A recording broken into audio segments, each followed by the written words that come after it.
I am bitter when people refer to North as economic parasite in the country, Gombe governor declares.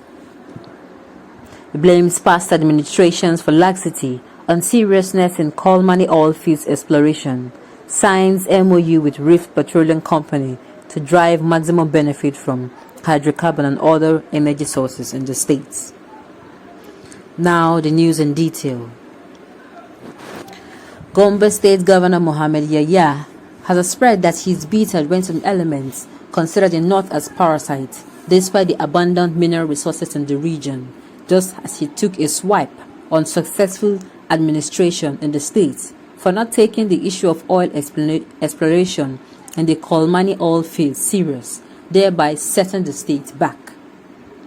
The governor said that more than ever before, the need to extract the discovered oil and gas in the Kolmani oil field has become more imperative, especially the signing of the Petroleum Industry Act and the clamor by some states to collect and retain the value-added tax, VAT.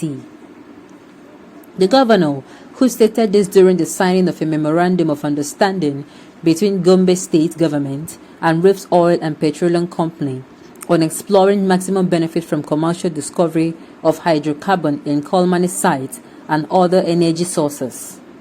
He further blamed the lack of political will to explore the abundant mineral resources in the state for the benefit of the people on the part of previous administrations as responsible for the current economic predicament. The governor also disclosed that his administration, having actualized its vision into developmental policies and programs, has been taking deliberate steps to open the state for industrial advancements through collaboration with genuine investors aimed at harnessing its God-given endowments for the benefit of the people. He explained that he had severally engaged with President Muhammad Buhari on the need to put pressure on NNPC and other relevant agencies and organizations to expedite action, expressing confidence in the ability of Rift Oil and Petroleum Company to deliver on the terms, considering its track record in the oil and gas industry. Yahya said that the need for us to explore and get the maximum benefit from our God-given natural endowment is imperative, now having realized how much ground we have lost in that direction. He further explained that benefits from such huge investment to the state and country cannot be quantified, citing the signing of MOU with NNPC on the development of biofuels in the state. The 16.4 billion naira Muhammad Buhari Industrial Park and the proposal for Madugu Cement to establish a cement factory in Kambu and Kwale of Akko and Yamautu Daba LGAs as an indication of Gombe State's vision and readiness to investment drive. The governor therefore appealed to the host communities of these industries to cooperate and support the government and investors for their smooth takeoff and operations, adding that steps are being taken to avoid the negative experiences associated with oil and gas.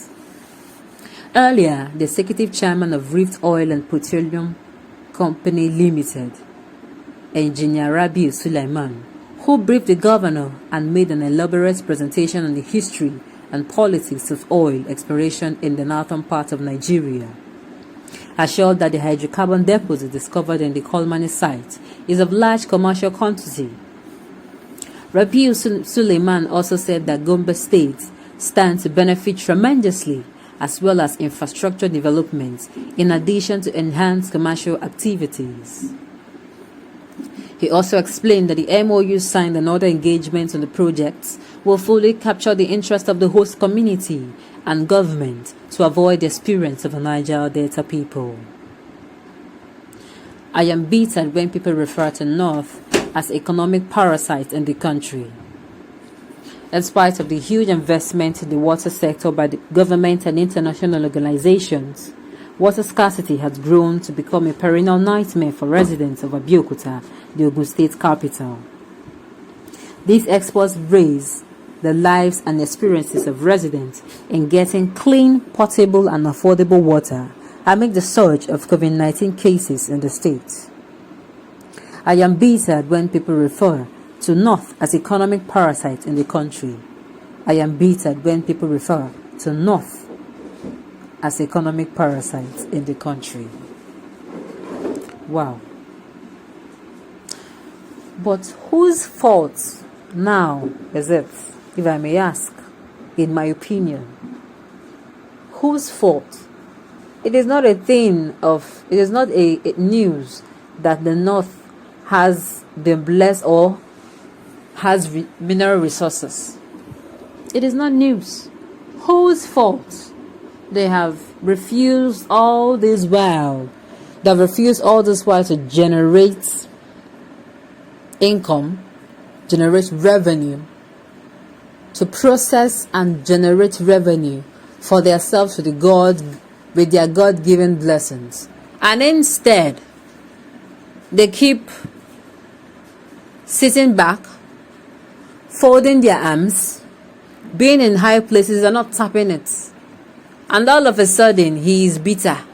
Please, whose fault? Whose fault is it?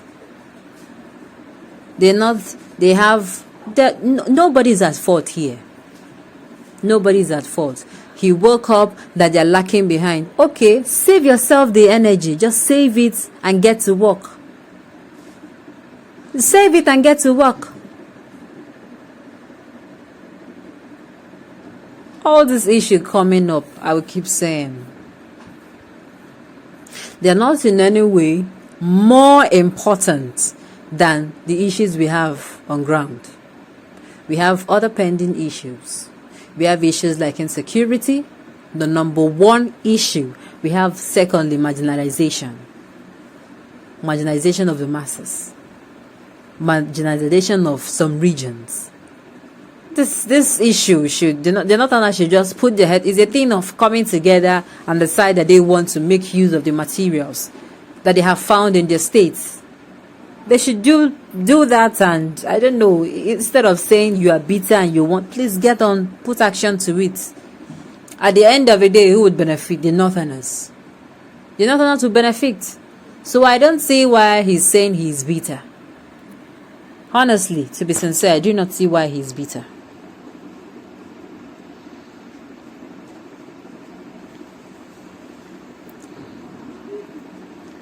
So what are you doing when you're putting nothing on the table, yet you get the lion's share? The lion's share you have is not sufficient for you. You want all the contribution of the Commonwealth, all the appointments, all the infrastructures, which are all product of the sweat of others. You are more than a parasite. Really. They have everything to make things right.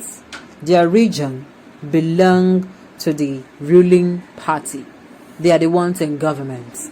And they are the ones still saying that they are bitter. Please, who is holding them? Who is holding them? This is a perfect example of they do not want to get their hands dirty. They want to pull off the sleeves and get to work. And now somebody is coming out and saying he's bitter. How is that supposed to be our problem right now?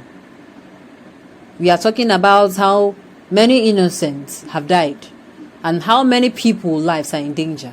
And somebody is coming out to say he is bitter. Over what? His people are the ones in power. So what is holding them? Nothing.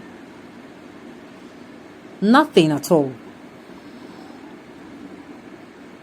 It is also deceitful and shameful to observe that the North is ingenious at producing a 1999 constitution loaded with degrees in a concealed democratic effort to dominate others. Exactly. It is deceitful and shameful. Now,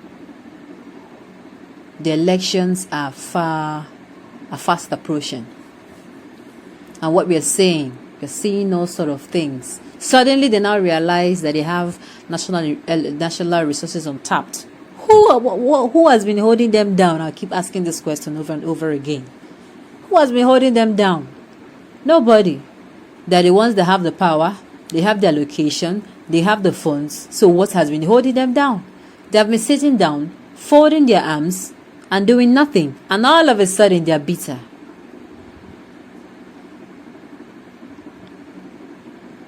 Eagerness for resource control plus dreams of collection of VAT for a yet to be developed mineral resources of a northern Nigerian states. Northern Nigerians are generally and absolutely selfish to the core. Exactly my point. You have everything there. Everything at your beck and call. You have the knife, you have the pot, you have the ingredients to cook, and you are still saying you are hungry. Definitely you are not hungry, in my opinion. The region is a big economic burden to Nigeria. Little wonder why you keep singing one united country. So sad. So sad.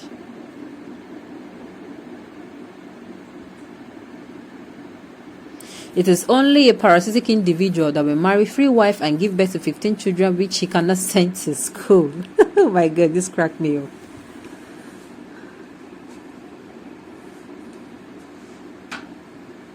When you feed lion shares where you contribute less, what is that? It is high time to get back to work and make your state work. Note, no sustainable developments can be achieved when the vast population are underdeveloped and unemployable. Security has to return to the region for progress. They have everything they need. I will keep screaming. They have everything they need. I will keep repeating and saying it to make things right. They are the ones that are enjoying the best of all. So they should also have resources to take care of themselves. Thank you for listening and sticking with us till now. Till I come your way next time, do enjoy the rest of your day.